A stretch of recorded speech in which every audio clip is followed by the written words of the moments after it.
គ្នាផ្សារសັບ6ម្នាភិក្ខុទាំងឡាយតទៅខាងមុខនឹងមានសម័យដែលកូនរបស់មនុស្សទាំងឡាយមានអាយុត្រឹម10ឆ្នាំមានអាយុ10ឆ្នាំចាំមើលសម័យកាលអាយុ10ឆ្នាំយ៉ាងម៉េចខ្ញុំណាអាយុមានអាយុ10ឆ្នាំការបើមនុស្សមានអាយុ10ឆ្នាំពុនាងកុមារិកាអាយុ5ឆ្នាំនឹងល្មមឲ្យមានប្តីមនាភិក្ខុទាំងឡាយការបើមនុស្សមានអាយុ10ឆ្នាំរស់ដ៏ប្រសើរទាំងនេះគឺទឹកដោះថ្លាទឹកដោះខាប់ប្រេងទឹកឃ្មុំទឹកអំពៅអំបិលនិងបាត់ទៅមនាភិក្ខុទាំងឡាយការបើពួកមនុស្សមានអាយុ10ឆ្នាំស្មៅកែលលោក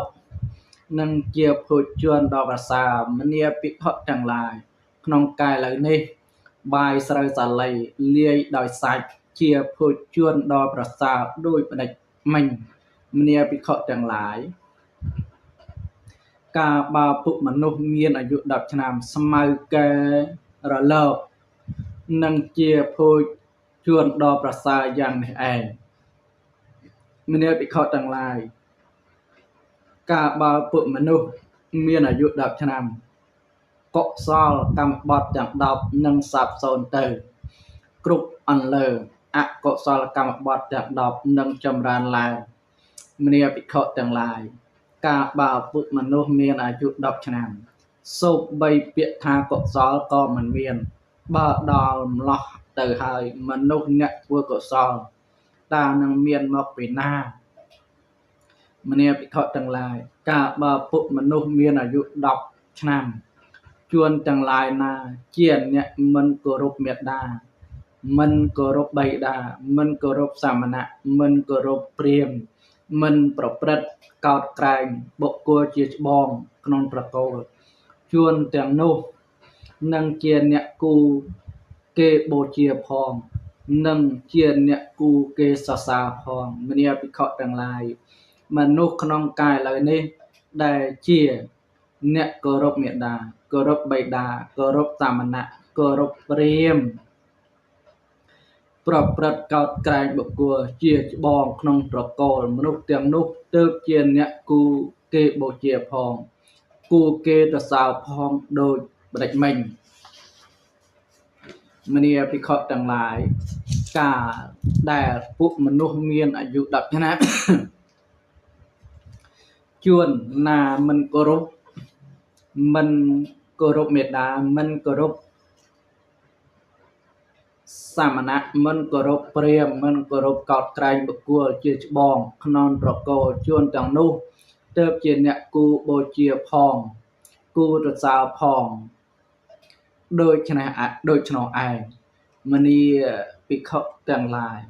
ការដែលមនុស្សមានអាយុ10ឆ្នាំនឹងមិនមានសេចក្តីគោរពកោតក្រែងថាអ្នកនេះជាបិតាជាប្តាយមីងខាងមេត្តាជាបិតាជាប្តាយមីងខាងបិតាជាម្ដាយធំខាងមេត្តាជាភរិយារបស់អាចារ្យឬថាជាប្រពន្ធរបស់គ្រូនៃខ្លួនដូច្នេះឡើយសត្វលោកនឹងច្រឡោកច្រឡំគ្នាដូចជាពពែមន់ជ្រូកឆ្កែចចកដូចនោះឯងមនាភិក្ខុទាំងឡាយការដែលមនុស្សមានអាយុ10ឆ្នាំគំនុំដ៏ភ្លឺថ្លាជាបានដ៏ភ្លឺថ្លាចិត្តប្រទុះដ៏ភ្លឺថ្លាចិត្តប្រាថ្នានឹងសម្លាប់ដ៏ភ្លឺថ្លានឹងកើតប្រកបដល់គ្នានឹងគ្នាគឺមេត្តានិងបុត្រនិងមេត្តា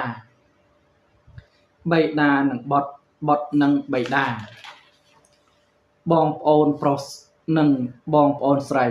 គុំនុំដ៏ភ្លឺថ្លាជាបាទដ៏ភ្លឺថ្លាចិត្តប្រទុះដ៏ភ្លឺថ្លាចិត្តប្រាថ្នានឹងសម្លាប់ដ៏ភ្លឺថ្លារបស់បងប្អូនស្រីនឹងកើតប្រកបឡើងដល់បងប្អូនប្រុសមនាភិក្ខុទាំងឡាយគុំនុំដ៏ភ្លឺថ្លាព្យាបាទដ៏ភ្លឺថ្លាចិត្តប្រទុះដ៏ភ្លឺថ្លាចិត្តប្រាថ្នានឹងសម្លាប់ដ៏ភ្លឺថ្លា របស់ព្រានមឹកកើតឡើងប្រកបព្រោះឃើញមឹកមានឧបមាដូចផ្ដេចមិញមនាភិក្ខុទាំងឡាយកាលដែលមនុស្សមានអាយុ10ឆ្នាំគុំនុំដ៏ក្លេខ្លាព្យាបាទដ៏ក្លេខ្លាចិត្តប្រទុះដ៏ក្លេខ្លាចិត្តប្រាថ្នានឹងសម្លាប់ដ៏ក្លេខ្លារបស់សត្វទាំងនោះនឹងកើតប្រកបដល់គ្នានឹងគ្នាមានឧបមាដូចឆ្នោះឯងគឺមេត្តានិងបុត្របុត្រនិងមេត្តាបិតានិងបុត្របុត្រនិងបិតាបងប្អូនប្រុសនិងបងប្អូនស្រីគុំនុំដ៏ក្លេខ្លាព្យាបាទដ៏ក្លេខ្លាចិត្តប្រទុះដ៏ក្លេខ្លាចិត្តប្រាថ្នានឹងសម្លាប់ដ៏ក្លេខ្លារបស់បងប្អូនស្រីនឹងកើតប្រកបដល់បងប្អូនប្រុស